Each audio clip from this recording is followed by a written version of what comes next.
você que está sintonizado com a gente aqui no Agrotalk, sejam muito bem-vindos. Sou Ângela Ruiz, jornalista, podcaster aqui na Climatempo, e hoje a gente vai falar um pouco sobre o aspecto do ponto de vista econômico dos impactos das enchentes no Rio Grande do Sul. Hoje, meu convidado do podcast é Antônio Dallos. Ele é economista-chefe da Farsul, a Federação da Agricultura do Rio Grande do Sul. Hoje ele vai trazer para a gente alguns aspectos econômicos importantes para você, produtor rural, que está nos acompanhando aqui no Agrotalk. Antônio, seja bem-vindo aqui ao Agrotalk. Olá, Ângela. Nossa saudação a todos os ouvintes aqui do Agrotalk. Que bom estar aqui com você. Eu não posso começar esse podcast sem parabenizar a Climatempo por todo o trabalho que fez. O trabalho da Climatempo foi essencial. Eu não tenho dúvida que vocês ajudaram a salvar muitas vidas, vocês ajudaram a salvar patrimônios, vocês ajudaram a salvar empresas, porque deu tempo para muitas pessoas de tomar algumas medidas baseadas nas informações que vocês trouxeram. Alertaram, ajudaram muito a Defesa Civil do Estado, o Governo do Estado, as prefeituras e, consequentemente, o agro gaúcho também. Então, não posso começar de outro jeito, senão parabenizando o Climatempo por todo o trabalho incansável que tiveram conosco nesse período de eventos extremos.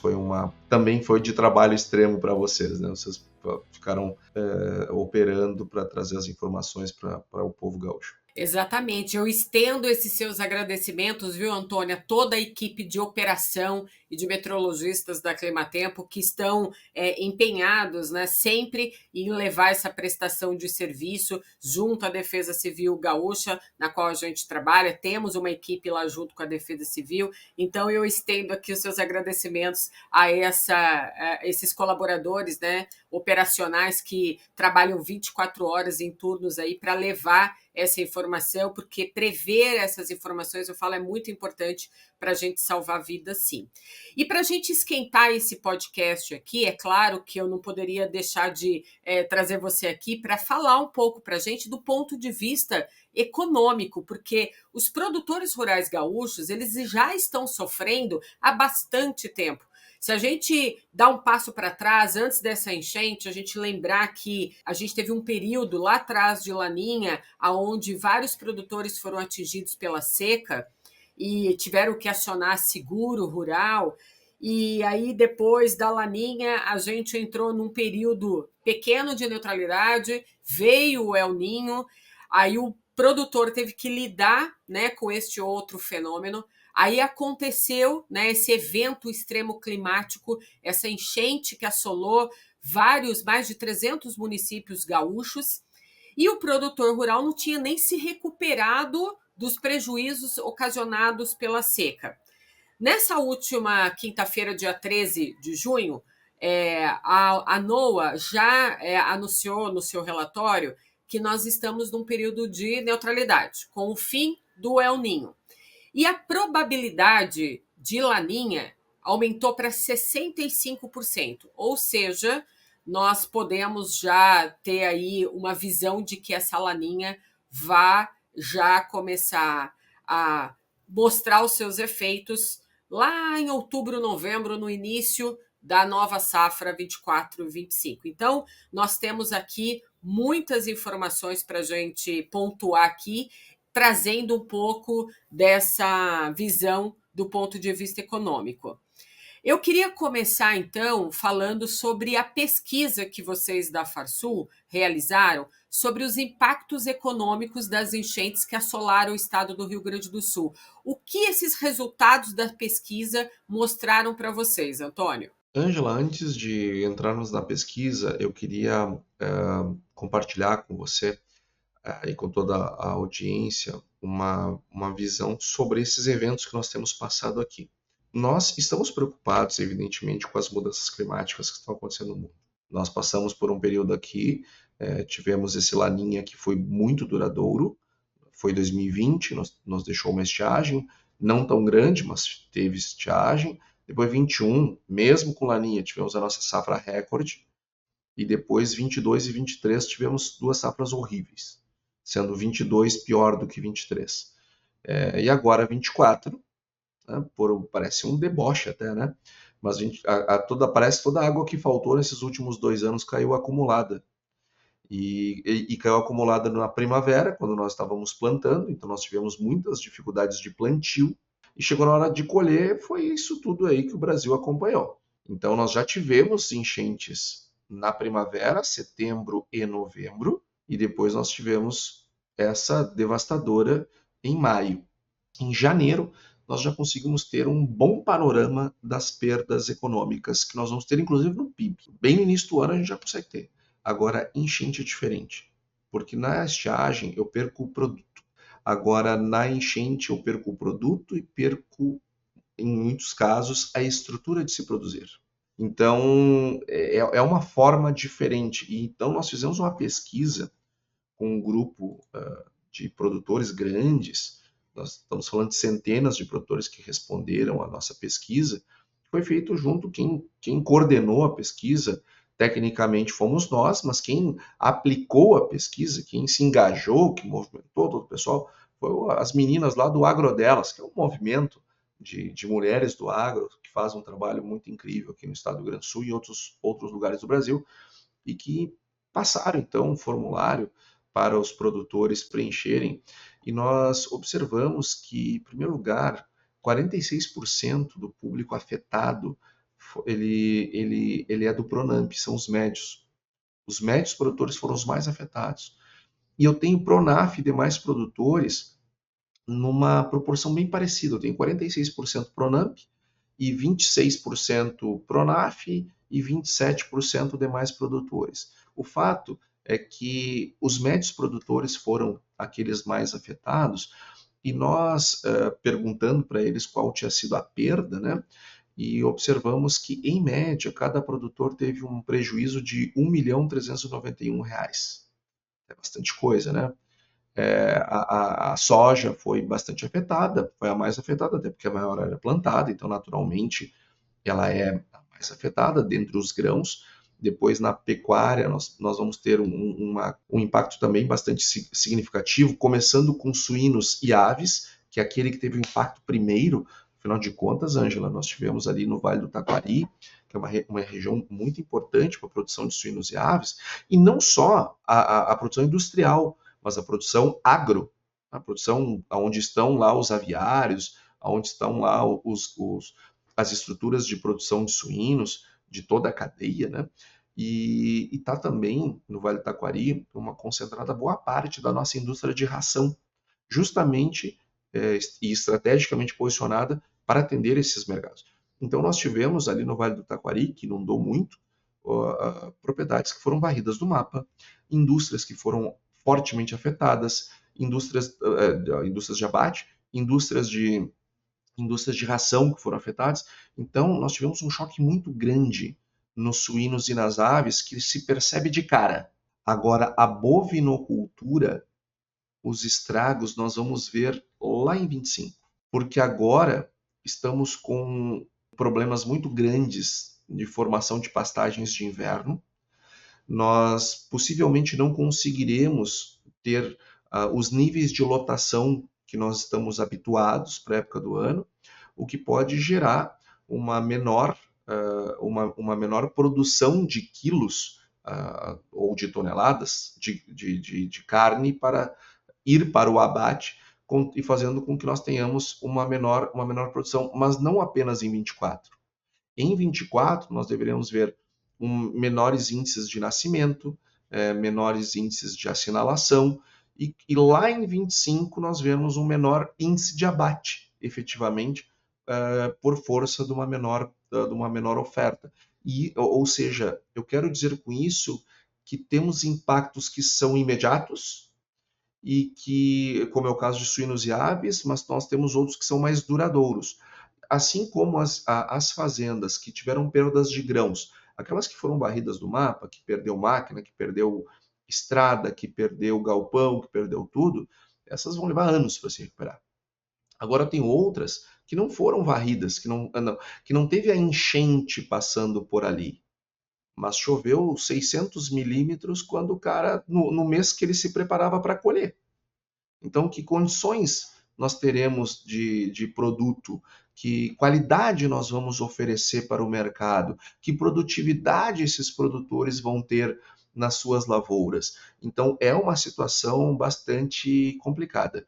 E quando nós perguntamos para esses produtores, para saber que grau de impacto eles tiveram, os que, entre muito impactado, parcialmente impactado, pouco ou não impactado, 63% responderam como muito impactados. E aí vem o tipo de impacto. Por exemplo, 53% de toda a área da superfície da amostra, nós deveremos ter grãos ardidos. 20% brotados, 15% podres, 7% germinados e 5% com umidade acima do normal.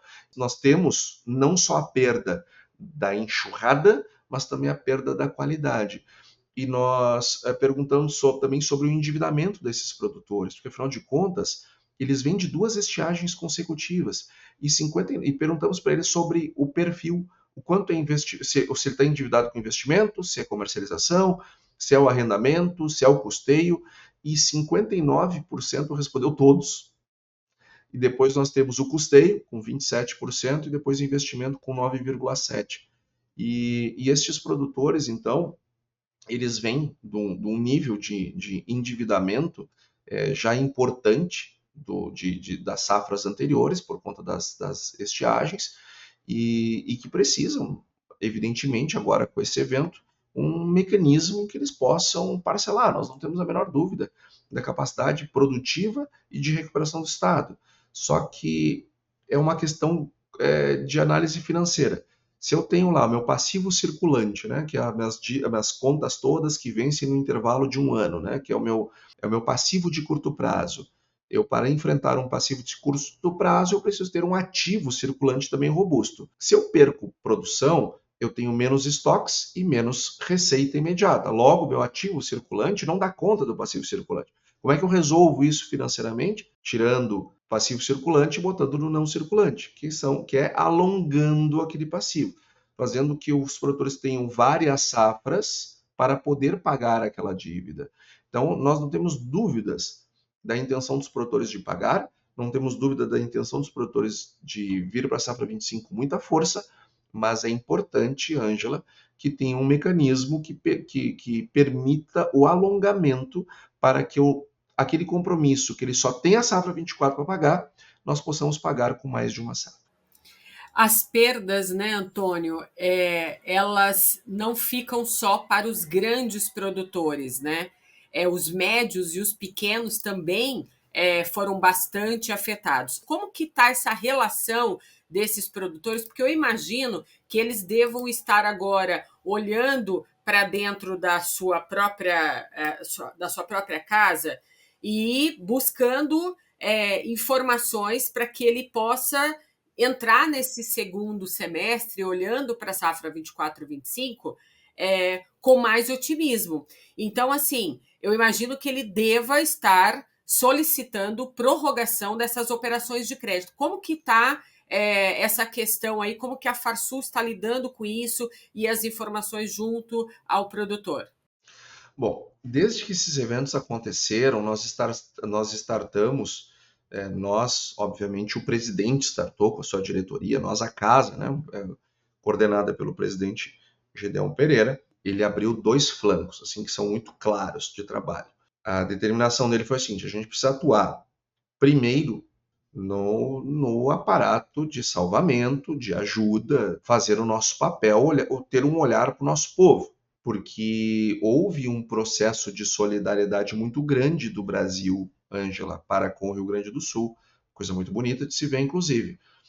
Para quem tinha dúvida se o Brasil era ou não era um país de fato, uma nação de fato, acho que agora ninguém tem mais dúvida, porque o Brasil se uniu em torno de uma causa, e como esse é um evento que pegou muito o meio urbano, é natural que a atenção, é natural e justo que a atenção seja prioritária nas zonas urbanas, não tem a menor dúvida.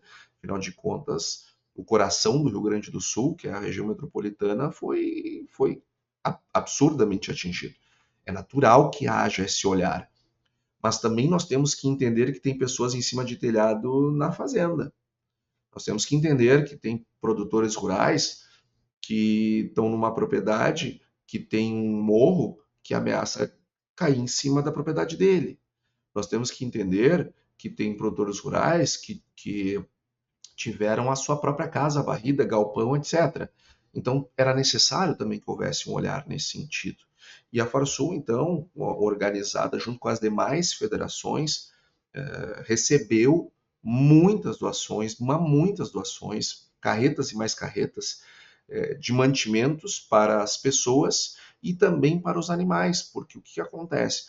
O pessoal do leite, por exemplo, nós tivemos produtores de leite que perderam a comida que tinha para dar para suas vacas. E aí, como é que faz? Vieram muitas carretas, fizemos chegar, então, nesses produtores. Trabalhamos para que muitos produtores também não conseguiam escoar o seu produto, porque tinha caído uma estrada aqui, uma ponte acolá. Então, houve esse trabalho de, bom, gente, vamos tentar a produção acontecer, não vamos interromper, porque senão o problema é que é grande, ele cresce. Antônio, voltando um pouco aqui para a renegociação das operações de crédito rural, como que está essa operação dentro do estado do Rio Grande do Sul para esses produtores que foram atingidos por essas enchentes, alagamentos, essas chuvas intensas? Fala um pouco para mim como que está sendo esse trabalho das operações de crédito rural aí. Isso, nós entendemos que numa situação como essa, que é uma situação bastante extrema e diferente, né, nós precisamos ter também respostas diferentes. O Rio Grande do Sul é um estado que não tem fundos constitucionais, não está abrigado por um fundo constitucional, nem o estado do Sul, nem do Sudeste. O Rio Grande do Sul não recebe royalties de petróleo, e o Rio Grande do Sul ainda paga uma dívida que não termina nunca com o governo federal, e que cada vez que o governo federal toma medidas que gera uma instabilidade macroeconômica que resulta na elevação da inflação ou da taxa de juros, o nosso estoque da dívida aumenta. Então, ou seja, se o governo faz alguma coisa equivocada lá em cima, a nossa dívida aumenta com ele aqui embaixo. Então, e ainda assim, com tudo isso, nós somos um estado que manda 65 bi para Brasília e recebe 13 de volta em forma de fundo de participação dos estados e municípios. Então nós entendemos que nós temos dado uma contribuição para Brasília, para ajudar Brasília a construir esse país maravilhoso que nós temos, mas esse momento merecia um olhar mais focado neste estado que tem, no nosso entendimento, contribuído mais do que recebido.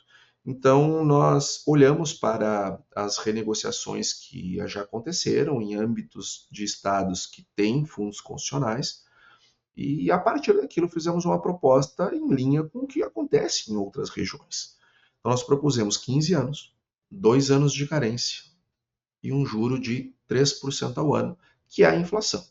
Não a inflação obtida, mas a inflação meta, né? A meta que o Conselho Monetário trabalha é 3%.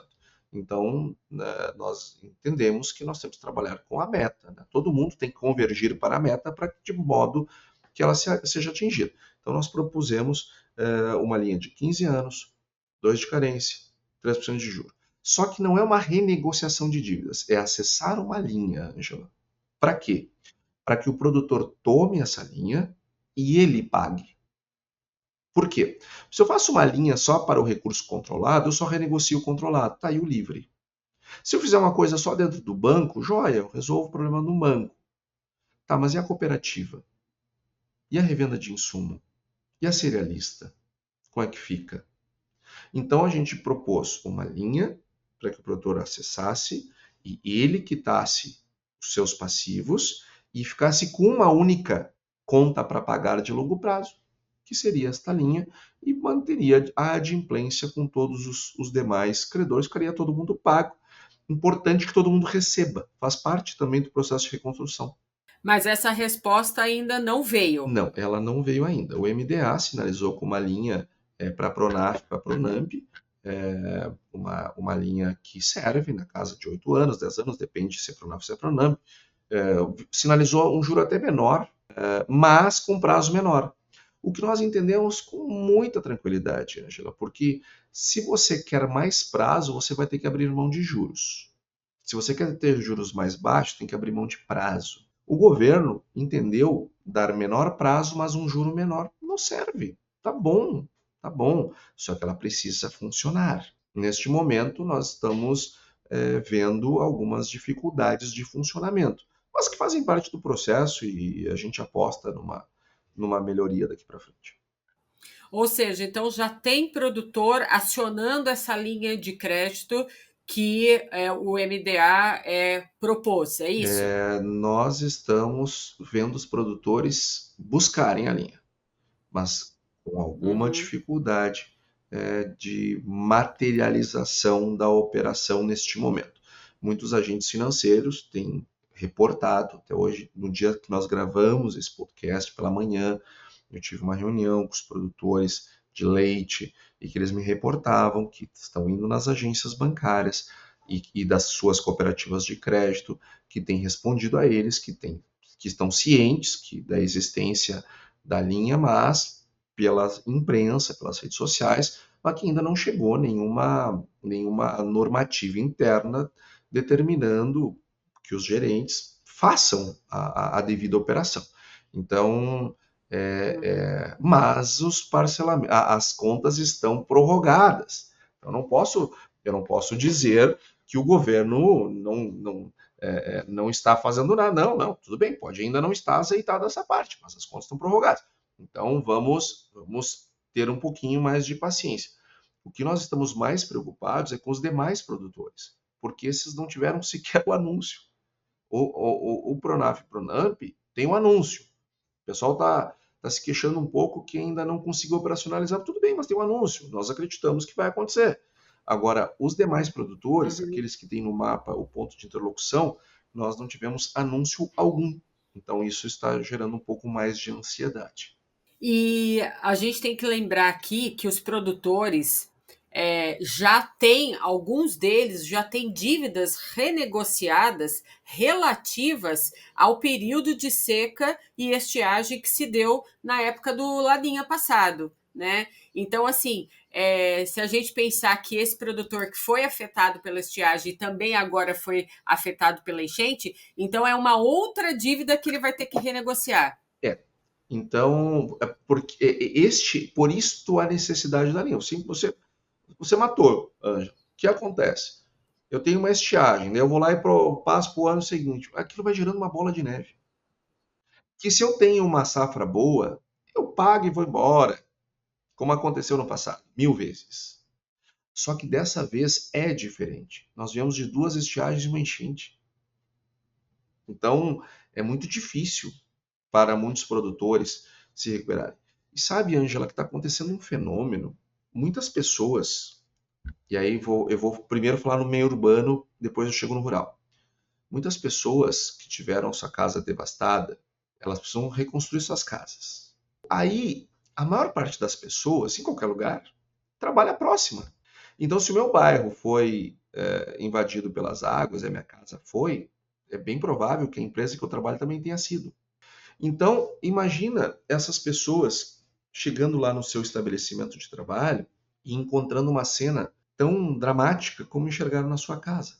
Essas pessoas, muitas delas, se não houver uma ação do governo mais efetiva em socorro às empresas, essas pessoas vão ficar desempregadas. E eu vou abrir um parênteses aqui, Antônio, só te interrompendo um minuto, que a gente tem que lembrar também que muitos desses que podem estar numa situação de vínculo empregatício, né, sem nenhum vínculo, mas desempregado, esses vão atrás de oportunidades em outras regiões agrícolas que não foram atingidas por essa enchente. E aí a gente começa a ver uma, uma migração para outros pontos do estado onde não ocorreu esse problema da enchente, mas que ainda existe trabalho no campo. Mas a gente acompanha também aqui as informações de regiões como Caxias do Sul, Ijuí, Pelotas, que estão ali com a produção até de milho, as coisas estão funcionando no campo. Então, abrindo um parênteses aqui, que essas pessoas também possam ir buscar, elas vão querer, talvez, ir buscar oportunidades em outras regiões dentro do estado. E o que você me disse se eu disser para você que você está certa e que não é só dentro outras regiões dentro do estado, mas em outros estados? Também é. Porque o que está acontecendo? Essas pessoas que estão vivendo este drama, elas temos visto empresas em outros estados que, com a mais absoluta vontade de ajudar e socorrer, tem dito: não, que ó, a gente tem casa, vem para cá, te arruma um emprego. Nós estamos falando de pessoas que são qualificadas e que são desejadas em qualquer lugar. Só Sim. que a gente precisa dessas pessoas aqui no Rio Grande do Sul Isso, para exato. reconstruir. A gente não vai reconstruir com as pessoas indo embora daqui da população economicamente ativa. Então, isso nós estamos vendo nas cidades e no campo. Trabalhadores do campo e da cidade, está faltando uma sinalização mais clara, ou seja, não, fica tranquilo que isso vai ser resolvido. Aquela empresa lá que tu trabalha, aquela fazenda lá que você trabalha, ela vai ter uma solução para ela. E isto acalma as pessoas e mantém as pessoas no local. Agora, se eu não tenho essa sinalização com mais clareza, as pessoas naturalmente vão pensar em si nas suas famílias. E elas estão certas de fazer isso. Gente, eu tenho, meu filho precisa seguir comendo, minha filha precisa seguir comendo, eu preciso continuar mantendo a educação dos meus filhos e assim por diante. Então, surgiu uma oportunidade para trabalhar numa fazenda no Mato Grosso, ou numa indústria em Curitiba, ou o que mais está acontecendo, né? Aqui em Santa Catarina, tanto no campo quanto na cidade, pela proximidade geográfica, as pessoas estão migrando. E aí? Isso é um problema seríssimo, Ângela, seríssimo.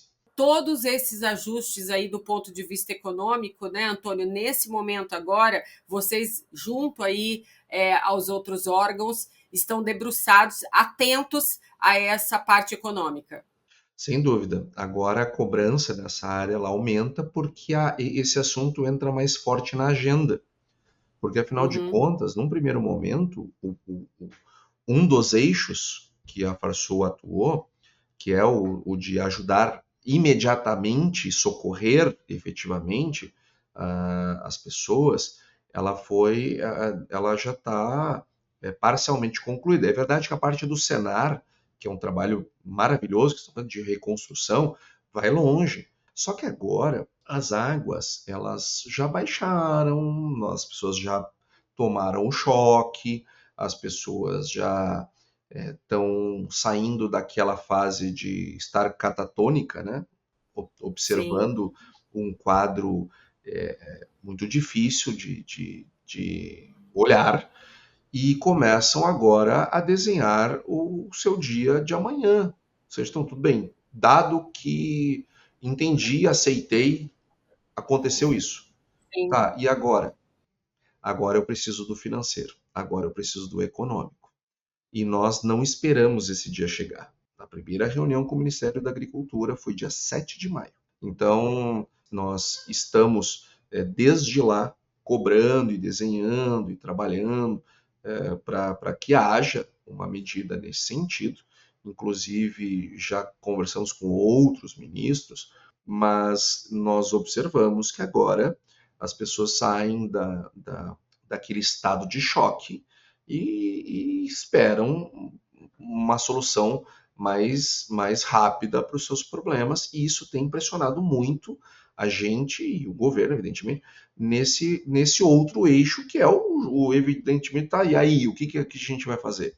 A nossa solução tá lá, e nós acreditamos muito nela. É importante que nós tenhamos uma prioridade nesse processo. Nós precisamos, a maior parte das coisas, Ângela, basta copiar e colar o que foi feito na pandemia, para a cidade, sobretudo. Agora, para o agro, a gente precisa um olhar um pouco diferente, porque são duas estiagens e uma enchente. Ô, Antônio, vocês fizeram uma estimativa de valor econômico de prejuízos do campo e da cidade, ou vocês juntaram os dois? Há uma separação? Quanto seria esse número? o que a gente fez, né? Nós estimamos, nós pegamos a parte de inundação, a área da mancha, Uhum, como nós estamos, sim, todos nós chamando aqui. Nessa área, nós estimamos as perdas em 3 bilhões de reais.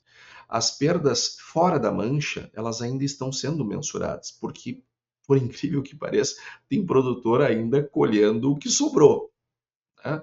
Estamos sim. aqui já no meio de junho, já era para estar colhida há muito tempo, mas nós plantamos atrasado por conta das enchentes da primavera, colheríamos atrasado, mas não tão atrasado, porque teve a enchente bem quando a gente tinha que colher.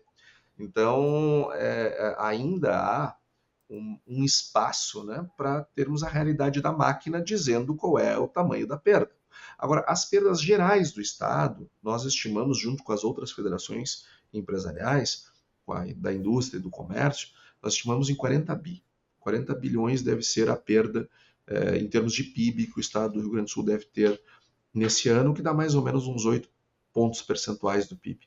É bastante coisa. É guerra, né? É uma perda de guerra.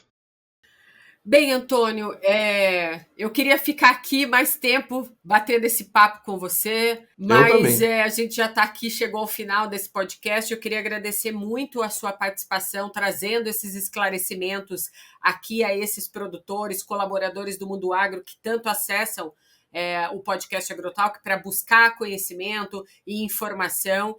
Convido você para voltar mais vezes aqui quando você tiver informações mais atualizadas do ponto de vista Pronto. econômico, para a gente levar, né, essa atualização aí das informações para esse produtor gaúcho. Muito obrigada aqui pelo seu tempo. Obrigado a você, Ângela, pelo convite, a toda a turma do Clima Tempo. Faço questão sim de voltar, viu? Se me convidar, eu volto, até porque tem um assunto que a gente nem tocou e que ele é muito importante. A importância das previsões meteorológicas para as decisões de gestão que os produtores Sim, têm, né? Não só de gestão de processos, mas as de gestão financeira, efetivamente. Nós não temos dúvidas que podemos ter mais eficiência do ponto de vista financeiro quando utilizamos bem as ferramentas de previsão, enfim, tomamos as decisões mais corretas. Isso tem um impacto muito grande, a gente vê isso não na Farsul, mas daí eu falando pela minha empresa, na Agromani, a gente observa muito que as decisões bem tomadas de lavoura, elas têm reflexos muito importantes no financeiro. Então, vocês têm um papel também, não só para nos alertar e nos permitir que tomemos medidas com antecipação em momentos de tragédia, né? de extremos. Não, vocês têm nos ajudado muito no dia a dia. Eu acho importante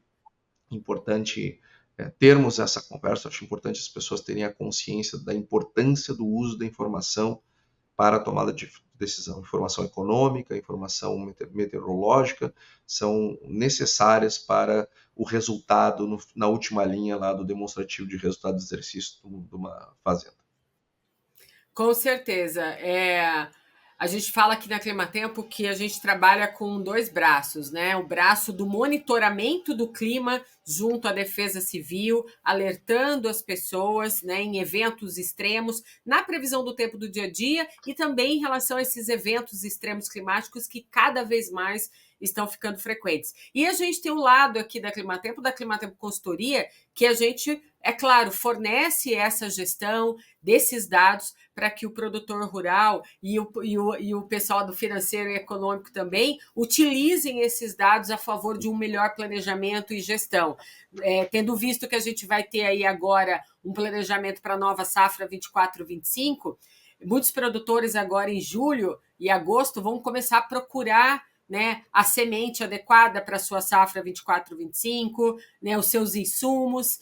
Então é a hora, né, de parar para ver primeiro, né, a informação climática futura, o que vai acontecer lá em novembro, né, outubro, novembro e dezembro, e aí sim, com essa informação em mãos, mais a informação de análise de custo, de viabilidade ali da sua fazenda, pensar em qual semente vai comprar e qual insumo vai comprar, porque uma Não dá mais safra, só né, para executar, né, Ângela? Não dá mais só não para dá só executar, para tem que executar. planejar, né? Tem que planejar. Exatamente, porque uma safra não é igual a outra, né? E às vezes uma semente que você usou, um insumo que você usou numa safra com um clima diferente, na outra safra vai estar sendo influenciada por um outro tipo de fenômeno climático, e aí às vezes você precisa ir atrás de outros insumos, né? Então, assim, eu falo que o produtor tem lá a planilha dele de compra, semente, insumo, tudo, mas que essa gestão fica lá embaixo. A gente tem que trocar isso agora, né? Jogar essas informações de planejamento para fazer gestão lá para cima, para você saber o que você vai comprar. A gente está vivendo um momento de mudanças climáticas que já chegou no Brasil faz tempo, né? E cada vez mais essa informação vai ser primordial para a produção agrícola. Aproveitando aqui que você mencionou isso, eu quero convidar todos que estão acompanhando esse podcast para o Encontro Nacional Aplicado às Mudanças Climáticas que a Climatempo está realizando, com o apoio da ABAG, com o apoio da Embrapa, no dia 25 de julho, no Parque de Inovação Tecnológica em São José dos Campos. Se você, como empresa, ou você, produtor rural, que queira participar desse evento, você pode entrar no site da climatempo.com.br, que lá você vai encontrar o direcionamento para fazer a inscrição para esse evento. Então não perca essa oportunidade de estar lá, conversando também com a equipe meteorológica sobre essa questão das mudanças climáticas, como a gente vai conviver com esse futuro para um futuro sustentável e resiliente. A gente vai trazer aí o pessoal da cadeia de energia do Brasil e também o pessoal de milho, de cana, que está gerando a energia, essa bioenergia. Então vai ser um evento muito bacana, Antônio. Você está convidado também a estar com a gente por lá. Muito obrigado. Um evento, sem dúvida, imperdível. Todos aqueles que puderem têm que estar lá mesmo. Um assunto muito importante, vai reunir pessoas muito importantes. Um belo lugar para discutir um assunto tão necessário, tão estratégico para o futuro do agro e do país, né, Ângela? Nesse momento tão crucial que a gente está vivendo agora, né, com essa catástrofe toda. Antônio, muito obrigada e até a próxima. Até a próxima, Ângela. Muito obrigado a todos. Até uma próxima e tenham todos um ótimo dia.